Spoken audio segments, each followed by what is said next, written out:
First story. Demon of Detroit.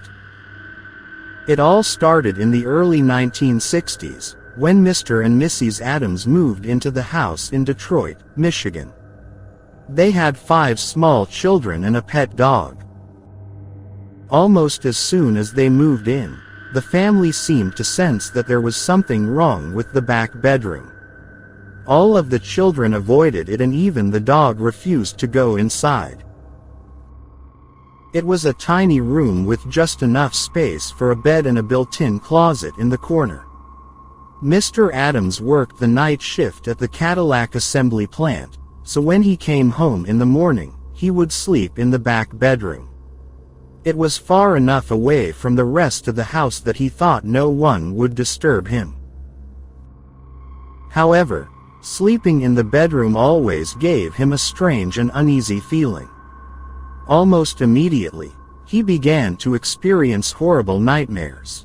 They were so vivid and real that he would wake up screaming and shaking with fear. In one of the ghastly nightmares, he dreamed that he opened the closet door and the blood-soaked and mutilated body of a woman fell out. As the days went by, the dreams became worse and worse. He lost so much sleep and he was so exhausted that he ended up moving back to the master bedroom with his wife. The nightmares suddenly stopped. When his mother came to visit the family, they let her sleep in the back bedroom. The next morning, she said she didn't get a wink of sleep. Her face was pale and her whole body was shaking.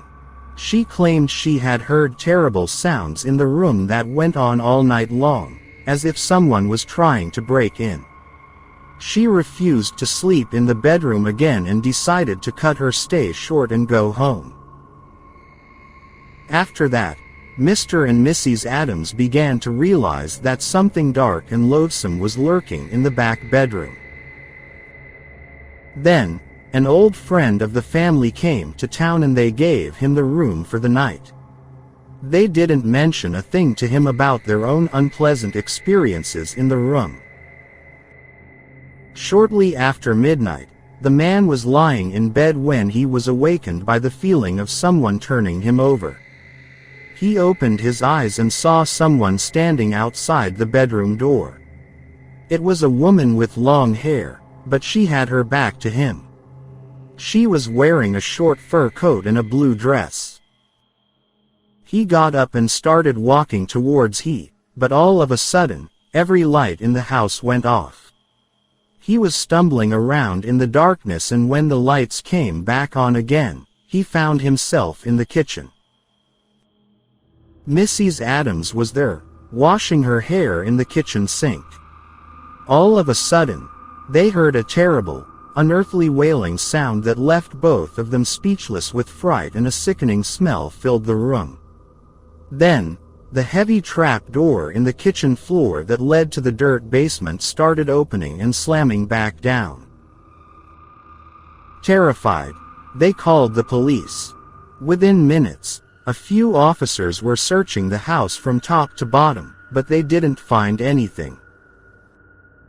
The next morning, when Mr. Adams got home from the plant, his wife and friend were waiting for him. As calmly as they could, they told him what they had experienced during the night. He didn't believe them. That evening, he decided to sleep in the back bedroom.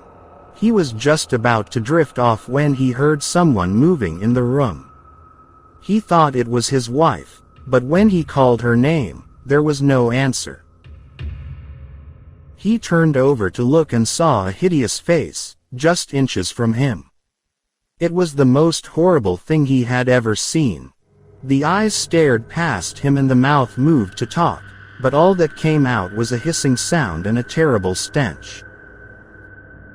Mr. Adams came running out of the back bedroom, his eyes wide and screaming with terror.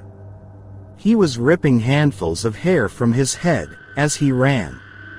His friend tried to grab him and hold him down, but Mr. Adams went berserk, kicking and fighting. Finally his wife and his friend managed to throw a blanket over him and wrestle him to the floor. The house was filled with the same nauseating stench they had smelled the night before. An hour later, he had calmed down enough to tell his family about the ghastly and indescribable face he had seen. The husband and wife grabbed their sleeping children from their beds and fled into the night.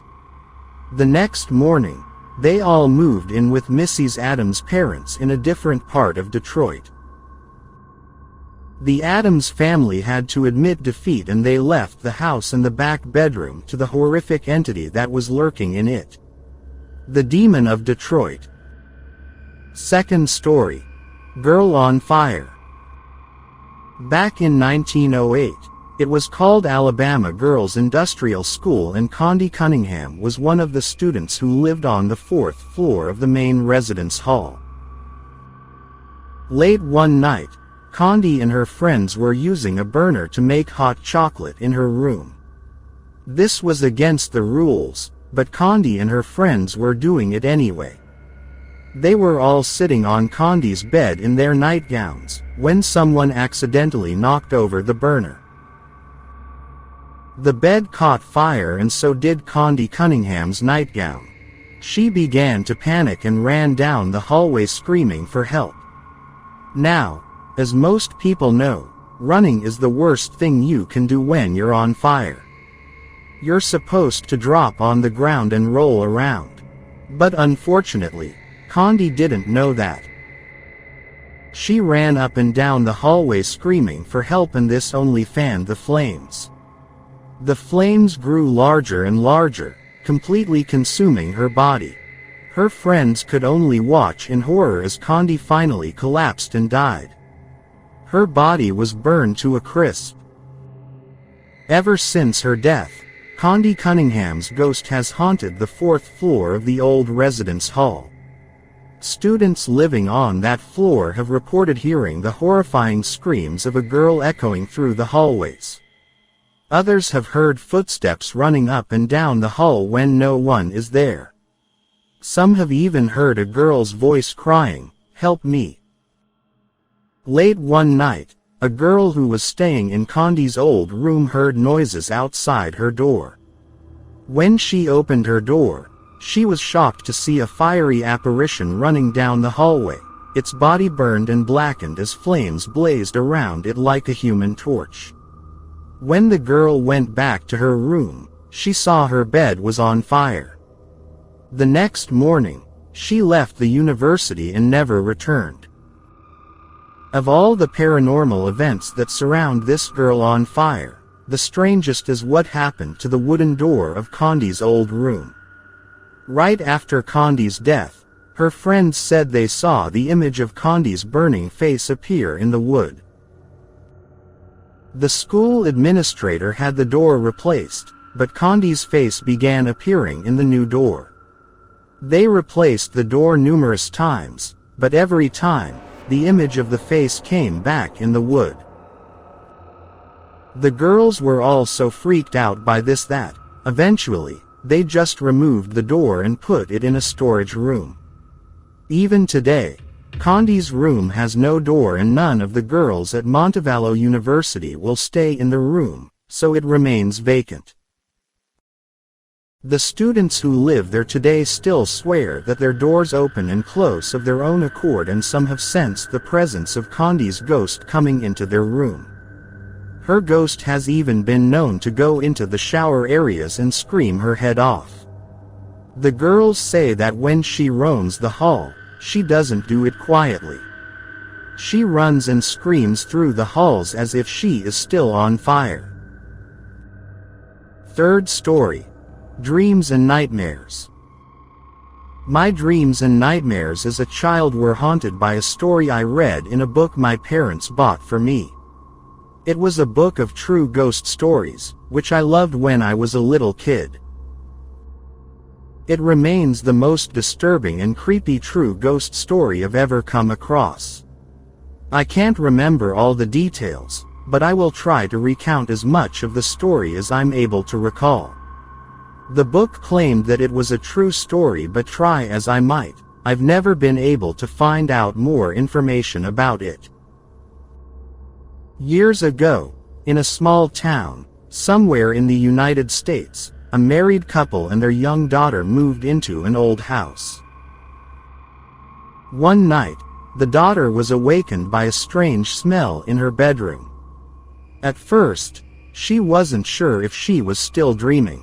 She could hardly breathe and the air was thick with smoke. As she blinked her eyes and looked around, she found that her bedroom looked different. The wallpaper was old and peeling off the walls. The carpet was threadbare and worn away in places. The furniture in her room seemed to be old-fashioned and there were cobwebs and mold all over everything. Frightened, she jumped out of bed and tried to make her way down the hall to her parents' room. Minutes later, the family who lived next door heard screams outside their house and a rapping on their front door. When they opened the door, they found the little girl standing there. She was crying and babbling incoherently, and kept pointing to her own house. When they looked across the garden wall, they saw that her house was on fire. They immediately called the fire brigade, who arrived minutes later and put out the fire. Sadly, most of the house was burned beyond repair, and in the rubble, they found the charred bodies of the little girl's parents. It appeared that they had been burned alive while they lay in bed. When police questioned the little girl, she told them a shocking and unbelievable story. When she had woken up during the night, she went to her parents' room and opened the door. She had been confronted by a horrifying scene. Her parents lay dead in bed and there were two young black boys standing over them.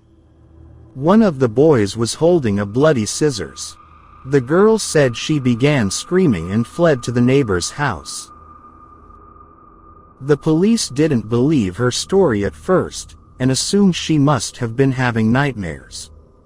But when they researched the history of the house, they found that it had originally been a reform school for young black boys. The boys were treated horribly by the people who ran the reform school, and it had eventually been closed down and converted into a residential property. Nobody could ever convince the little girl that what she had seen was just a dream. This is the story I read in that book years ago, and, of all the true ghost stories I've ever read, this one scared me the most. It freaked me out to the point that I had to throw away the book because I kept having nightmares. Fourth story, Hairy Hands of Dartmoor. On a stretch of road in Dartmoor, United Kingdom, there have been many sightings for almost a century of a pair of disembodied hairy hands that appear suddenly, grab at the steering wheel of a moving car and then force it off of the road. Picture this. You're driving along the narrow misty moonlit moors. It's a dark, cold night. All of a sudden, the steering wheel or handlebars are grabbed by a gruesome pair of grotesque, hairy, calloused hands that are inhumanly strong and do their best to fight you for control of your car. That's a story that's been repeated many times since the first incident in 1921 when a Dartmoor prison guard was killed as his motorcycle went out of control and crashed. The tale was related by his children who were riding in the sidecar. All they heard was their father shouting at them to get off the bike and apparently wrestling with the steering. They jumped clear and survived. Their dad did not. This happened again when another motorcyclist and passenger were driven off the road at the same spot. This time the passenger saw a large hairy hand grab the handlebars and forcibly crash the bike. In 1924, a young couple were camping in a caravan in the area and the woman was awoken in the middle of the night by a large disembodied hand, covered in hair, crawling up the outside of the caravan window. In her terror, the woman made the sign of the cross and the hand seemed to disappear. The tale has been heard again and again and the area has become notorious for accidents, many of the survivors giving the story of feeling or seeing the large rough hands, covered in hair, grabbing at them and trying to crash their vehicle. Rumors abound that the hands are the ghost of an old man who was hit by a car and killed on that road, the ghost of a deceased Dartmoor prison inmate, or some kind of evil spirit wandering the moors. Whatever they are, it's certainly a good idea to take care if you find yourself driving around the lonely country roads of the UK. Fifth story. One cold and windy night in the middle of winter, a policeman in Charleston found a young girl crouching in a doorway. She was wearing nothing but a flimsy silk nightdress, and she was shaking and shivering with the cold. Her eyes were wide and she stared vacantly at the policeman. He had to carry her down to the police station and put a blanket around her shoulders to warm her up. When she was able to speak, the young girl told a very strange story. She was only 18 years old and she had grown up in a small country town. One day, when she was walking down the street, she was stopped by a man who was very handsome and well dressed. He told her how beautiful she was and gave her compliments about her eyes, her mouth, her nose, her hands, her legs, and even her feet. He told her he was a photographer and he could make her a famous model. The man was so persuasive and persistent that she believed him. Lured by his promises and fooled by his compliments, she went with him to the city. He booked a dingy room for her in a cheap, run-down motel and helped her carry her bags upstairs. As she unpacked her things, he said goodbye and closed the door behind him. The girl undressed and got ready for bed. Just then, the door opened and the man came back. "You forgot to give me a goodnight kiss," he said. The girl was embarrassed. All she was wearing was a silk nightdress. She walked over and kissed him on the cheek. Suddenly, the man grasped her in his rough hands and began kissing her lips and slobbering all over her face. She was frightened and tried to push him off, but no matter how she struggled and squirmed, she couldn't break free of his grip. She was just a small, thin girl and he was a strong and powerful man. "Please let me go," she begged. "You're hurting me." "Never," growled the man with fiendish glee. "Not even the devil himself could save you now." In an instant, the man suddenly stopped and stared over her shoulder. He let out a hoarse, choked cry. His grip loosened and he stood shaking and looking at something behind her. The girl heard a muffled rumble like rolling thunder and the room was filled with a cloud of smoke and soot. The man's face turned pale and he staggered back, frothing at the mouth. He fell to the floor and began frothing at the mouth. His body started shaking and convulsing. It was as if he was having a fit. Speechless with terror, the girl fled from the room without looking back. She ran down the dark hallway, down the dingy staircase and out into the street. She had cowered in a doorway for almost an hour before the policeman discovered her. After listening to the girl's story, the police went straight to the motel. In a room on the second floor, they found the body of a man. He lay stretched out on his back, as dead could be. He was a ghastly sight.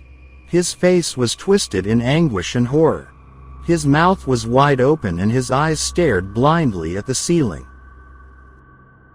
The room smelled of sulfur and the furniture was caked in black soot. Scattered across the floor, there were ashes and in them, the police noticed the imprint of 2 huge naked feet. The young girl was sent home to her parents, but the police were never able to figure out how the man had died. Sixth story. Haunted Hotel Room 310. This is the true story of a haunted hotel room in Oregon. The hotel owners have tried to hush up the story for fear that no one will visit their establishment, but the name of it is the Oregon Caves Chateau. A woman was driving back to her home in California from Washington to California. It was late evening and snow had begun to fall before she finally reached the little Oregon town where she planned to spend the night. Tired and ready for a hot meal and a good night's sleep, she stopped at the first place she came upon. It was an old hotel on the main street. The lobby had a musty odor. The seedy clerk behind the desk signed Heron. Her room was on the third floor, room 310. An elderly bellhop helped her with her luggage. As soon as the door was opened, a blast of hot air struck the woman full in the face. With the hot air came something else, something she could not define but that filled her with dread. It was heavy and depressing, she explained, with the strong scent of fever. She felt as if she was about to faint. All she said was, "It's awfully hot." The bellhop tinkered with the radiator knobs. Then he opened the window and left. The room began to cool off, but the feeling of despair and dread grew stronger. It centered on the open square of black window space. The terror seemed to speak in her mind. She thought she could sense a voice whispering to her, compelling her to do something terrible. "Go to the window," it said. "Throw yourself out." She couldn't seem to resist the urge to jump out the window to what she knew would be certain death. She clawed at the bedsheets, trying to restrain herself from walking towards the open window. Terrified, the woman eventually summoned the strength and crawled out of the room. She rushed down to the lobby and shouted to the staff that she couldn't stay another minute. She explained, "I was sure that if I stayed the night, I'd be dead by morning." She was prepared to sacrifice the money she'd already paid just to leave, but when she went, the clerk never asked what was wrong or if she wished to try another room. He returned the full cash amount to her. She checked into another hotel and had planned to be on her way early the next morning. Instead, she decided to stay over a day and look into the history of the old hotel to see if she could discover the reason for her terrifying experience there. She visited the local library to make a few inquiries. An elderly librarian sat behind the desk. "I'm just wondering," the woman said tentatively. "Did anything shocking ever happen in the old hotel?" The librarian looked at her strangely. "How did you come upon that bit of history?" she asked. "It took the hotel a long time to squash the story." The librarian went on to tell what had happened. One evening back in 1948, a couple checked into the hotel as Mr. and Mrs. Oscar Smith. The next morning, hotel employees found the young woman's body lying on the sidewalk outside the hotel beneath room 310. The man who had registered as her husband had disappeared.